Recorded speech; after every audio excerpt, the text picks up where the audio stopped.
MIM కోర్టులో పాగా వేయడమే లక్ష్యంగా హైదరాబాద్లోని పాతబస్తీలో ఇవాళ కేంద్ర హోంశాఖ మంత్రి అమిత్ షా పర్యటించనున్నారు.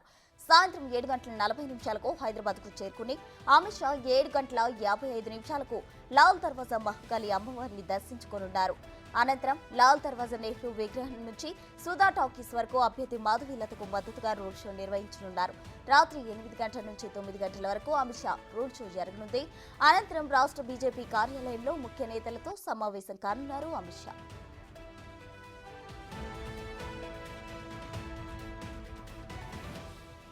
అనంతరం ఇవాళ రాత్రి హైదరాబాద్లోనే అమిత్ షా బస చేయనున్నారు. ఈ క్రమంలో బీజేపీ కార్యాలయాన్ని కేంద్ర భద్రతా బలగాలు తమ ఆధీనంలోకి తీసుకున్నాయి. ఇప్పటికే 30 మంది సిఆర్పీఎఫ్ సిబ్బంది బీజేపీ ఆఫీస్కు చేరుకున్నారు.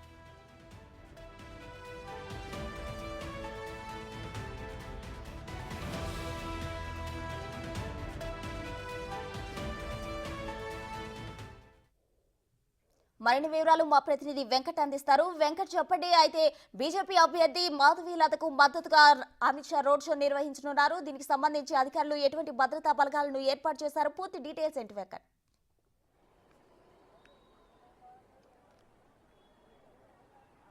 ప్రస్తుత ఎన్నికల ప్రచారంలో భాగంగా ఇవాళ కేంద్ర హోంశాఖ మంత్రి అమిత్ షా నగరానికి రాబోతున్నారు.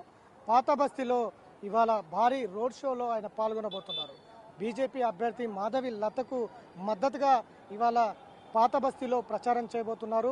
అందులో భాగంగానే మొదటిగా అమిత్ షా సాయంత్రం లాల్ దర్వాజా అమ్మవారిని దర్శించుకొని ప్రత్యేక పూజలు నిర్వహించి అనంతరం రోడ్ షోలో పాల్గొంటారు. రోడ్ షోలో మాధవలతతో పాటు రాష్ట్ర ముఖ్య నేతలు కూడా పాల్గొంటారు. ఖచ్చితంగా పాత బస్తీలో పాగా వేయాలనేది బీజేపీ లక్ష్యం. ఆ లక్ష్యంగానే ఎంఐఎంని గద్దెదించాలి, ఎంఐఎంని కొట్టాలి, ఇక్కడ బీజేపీ జెండా ఎగరేయాలనేది బీజేపీ ముందున్న లక్ష్యం. ఆ లక్ష్యం ప్రకారమే బీజేపీ పక్క ప్లాన్ చేస్తుంది. అందులో భాగంగానే కేంద్ర హోంశాఖ మంత్రి ఇవాళ హైదరాబాద్కు రాబోతున్నారు. హైదరాబాద్ పార్లమెంట్ సెగ్మెంట్లో ఆయన విస్తృతంగా ప్రచారం చేయబోతున్నారు. ప్రచారం తర్వాత భారీగా రోడ్ షోలో పాల్గొనబోతున్నారు. ప్రస్తుతం మనం లాల్ దర్వాజా దగ్గర ఉన్నాం. లాల్ దర్వాజాలో ఎక్కడెక్కడ రోడ్ షో ఉండబోతుందో ఒకసారి మనం ప్రత్యక్షంగా చూసుకోవచ్చు. ప్రస్తుతం చూస్తున్న ఈ రోడ్డు మొత్తం కూడా లాల్ దర్వాజా అమ్మవారి ఈ రోడ్ అంతా కూడా భారీగా మొత్తం కూడా బీజేపీ జెండాలతో మొత్తం కూడా కాషాయం అయ్యిందని చెప్పుకోవచ్చు. ఇదంతా కూడా అమ్మవారి ఇక్కడ నుంచి దాదాపు ఒక 700 మీటర్ల దూరంలో అమ్మవారి ఆలయం ఉంటుంది. అమ్మవారి ఆలయంలో ప్రత్యేక పూజలు నిర్వహిస్తారు అమిత్ షా. ప్రత్యేక పూజల అనంతరం అమ్మవారి టెంపుల్ నుంచి రోడ్ షో ప్రారంభమవుతుంది. భారీగా జన సమీకరణ కూడా చేయబోతున్నారు. ఇప్పటికే పోలీసులు భారీ బందోబస్తు చేసిండ్రు. ఇక్కడ చార్మినార్, లాల్ దర్వాజా, షాలిబండ మొత్తం కూడా పోలీసులు అదుపులో తీసుకున్నారు. ఇటు కేంద్ర బలగాలు కూడా మోహరించాయి. మొత్తం కూడా ఇప్పుడు రిహార్సల్ చేస్తున్నారు. ఇటువైపు మనం ఒకసారి ఇటువైపు చూసుకుంటే కనుక లాల్ దర్వాజా నుంచి నేరుగా ఇటు సుధా థియేటర్, షాలిబంట సుధా థియేటర్ మొత్తం దాదాపు 1 కిలోమీటర్ పైనే ఈ రోడ్ షో ఉండబోతుంది.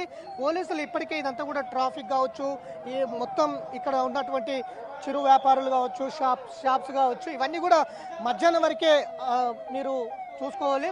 ఆఫ్టర్ మధ్యాహ్నం మొత్తం కూడా క్లోజ్ చేయాలనేది స్పష్టంగా ఆదేశాలు కూడా జారీ చేసినటువంటి సిచ్యువేషన్ ఉంది. ఇప్పటికే రిహార్సల్ చేస్తున్నారు. ఎక్కడెక్కడ అమిత్ షా రోడ్ షో ఉండబోతుంది, ఎక్కడెక్కడ లేదు, ఎలా నిర్వహించాలనే దాని మీద ఇప్పటికే కేంద్ర బలగాలుగా ఇటు పోలీసులు, ఇంటెలిజెన్స్ మొత్తం కూడా ఒక నిర్దిష్టమైన రోడ్ షోకు ప్రణాళికలు చేస్తున్నటువంటి నేపథ్యం కనిపిస్తూ ఉంది. అమ్మవారి దర్శనం అనంతరం నేరుగా రోడ్ షోలో పాత బస్తీ ప్రజలకు అభివాదం చేసుకుంటూ, అంటే బహుశా హైదరాబాద్లో ఇంత పెద్ద రోడ్ షో ఒక కేంద్ర హోంశాఖ అది పాత బస్తీలో చేయడం కూడా మొదటిసారి అని చెప్పుకోవచ్చు. ఖచ్చితంగా గత అసెంబ్లీ ఎన్నికల్లో బీజేపీకి ఇక్కడ ఓటు శాతం పెరిగిందనేది బీజేపీ అంచనా వేస్తుంది. ఆ ఓటు శాతంతో పాటు ఇప్పుడు పార్లమెంట్ ఎన్నికల్లో ఖచ్చితంగా కలిసి వస్తుంది. బీజేపీ ఇక్కడ హైదరాబాద్ పార్లమెంట్ సెగ్మెంట్లో ఖచ్చితంగా విజయం సాధిస్తుంది అనేది అధిష్టానం అంచనా వేస్తుంది. సర్వేలు కూడా ఆ విధంగా చెప్తున్నాయి అనేది ముందు నుంచి చెప్తా ఉంది. కాబట్టి ఈసారి ఖచ్చితంగా ఇక్కడ ఎంఐఎం కోటలో బీజేపీ జెండా ఎగరేయాలనేది బీజేపీ నేతలందరూ కూడా ఇప్పటి నుంచి ఇంటింటికి ప్రచారం కావచ్చు, ఇంటింటికి బీజేపీ జెండా కావచ్చు, ఇవన్నీ కూడా ముందుకు తీసుకెళ్తున్నటువంటి నేపథ్యం ఉంది. కాబట్టి ఖచ్చితంగా ఈ రోడ్ షోకి సంబంధించి మొత్తం కూడా పార్టీ శ్రేణులందరూ కూడా ఇప్పటికే పార్టీ కార్యక్రమాలు సాయంత్రం జరిగిపోయే రోడ్ షో పైన దృష్టి పెట్టారు. అందరూ కూడా పనుల్లో నిమగ్నమైనటువంటి నేపథ్యం ఉంది. ఇక కేంద్ర బలగాలు ఇప్పటికే మోహరించాయి. ఈ రోడ్ షో అనంతరం నేరుగా బీజేపీ రాష్ట్ర కార్యాలయానికి వెళ్తారు. రాష్ట్ర కార్యాలయంలో ముఖ్య నేతలతో సమావేశం అవుతారు. ఇప్పటికే కేంద్ర బలగాలన్నీ కూడా బీజేపీ కార్యాలయాన్ని అదుపులో తీసుకున్నాయి. ఈవెన్ మీడియా వెహికల్స్ కూడా బీజేపీ కార్యాలయంలోకి రానివ్వడం లేదు. మొత్తం కూడా పోలీసులు మోహరించారు. ఎక్కడికక్కడ పికెట్లు ఏర్పాటు చేశారు. భారీ బందోబస్తు ఏర్పాటు చేశారు. ఎందుకంటే పాత బస్తీ అనేది కొంత సమస్యాత్మక ప్రాంతాలపైన కూడా కొన్ని పూర్తిగా తన ఆధీనంలో తీసుకున్నారు. భారీ బందోబస్తు ఏర్పాటు చేశారు. ఖచ్చితంగా రోడ్ షో సక్సెస్ చేసేందుకైతే పోలీసులు సిద్ధం ఉన్నారు. ఇటు బీజేపీ కార్యకర్తలు నేతలందరూ కూడా రోడ్ షో పైన దృష్టి పెట్టారు. ఖచ్చితంగా సాయంత్రం 5 నుంచి ఈ రోడ్ షో ప్రారంభమవుతుంది. అమ్మవారి దర్శనం అనంతరం రోడ్ షో ప్రారంభమవుతుంది. ఆ రోడ్ షో అనంతరం శాలిబండ సుధా థియేటర్ దగ్గర పాత బస్సు ప్రజల్ని ఉద్దేశించి అమిత్ షా మాట్లాడే అవకాశం అయితే కనిపిస్తూ ఉంది. Right Venkat, thank you.